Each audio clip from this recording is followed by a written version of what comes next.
सुअर लोग मुंह रहेला सुअर जैसे एकदम बन लोग विश्व सुंदरा जैसे हमनी के देखा एकदम नेचुरल ओए होए। नमस्कार भैया, भोजपुरी इंडस्ट्री में एगो नया लड़की आइल बिया जवना के नाम बाटे नेचुरल ब्यूटी।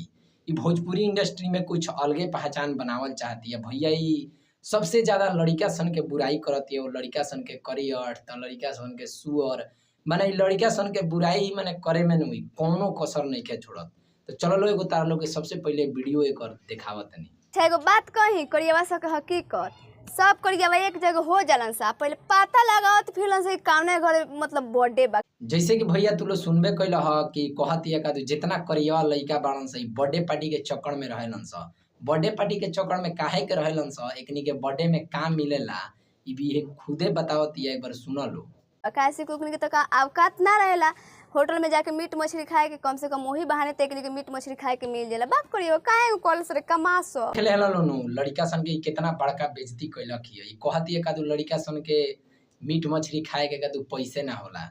अब ऐसा ऐसा लड़की सन के तू लोग सपोर्ट करब तो 10 जना के सपोर्ट करब तो 20 जना के गरी हन सा ना लड़किया के इ त जान तारी स कि भाई हमरा के सपोर्ट करत न है।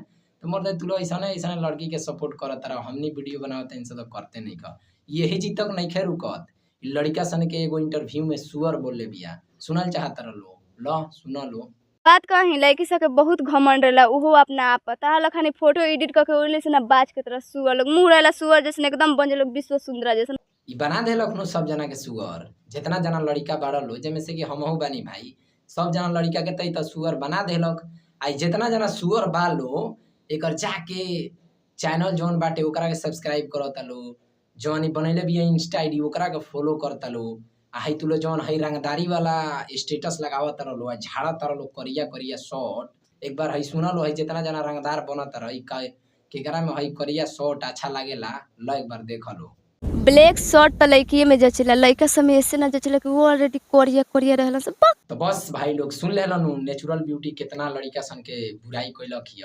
देख हम एकरा के अभी में कुछ करियनी हना बाकी एगो वीडियो बहुत ही खतरनाक आए वाला बा यही चैनल पर। तो बस यही चैनल के सब्सक्राइब करके रख मर्दे का करत रहे चैनल सब्सक्राइब कर ले लो। बहुत चालाक बनत रहो हम समझत नहीं। चैनल सब्सक्राइब करके रखियो। मिलतनी अगला नेक्स्ट वीडियो में, तब तक के लिए धन्यवाद।